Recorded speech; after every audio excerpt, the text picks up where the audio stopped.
Hello friends, আমাদের West বেঙ্গলটা একদম যাচ্ছে তাই হয়ে গেছে। হ্যাঁ, কি বলবো।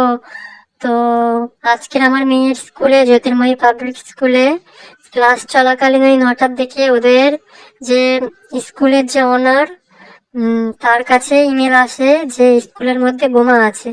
তো তৎক্ষণাৎ সব স্টুডেন্টদেরকে ছুটি দিয়ে দেয় স্কুল থেকে, এবং চাইনিজদের যে হোস্টেল আছে ওদের স্কুলের মধ্যে, তাদেরকেও ছুটি দেওয়া হয়। বা আদার কান্ট্রি থেকে যারা এখানে পড়াশোনা করতে আসে সমস্ত স্টুডেন্টদেরকে নিয়েই তৎক্ষণাৎ বের করে নিয়ে যায় স্কুল থেকে।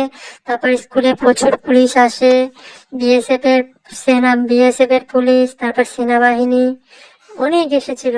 তো দেখো, খবরের চ্যানেলে দিয়ে দিয়েছে, নিউজ চ্যানেলে, জি 24 ঘন্টাতে।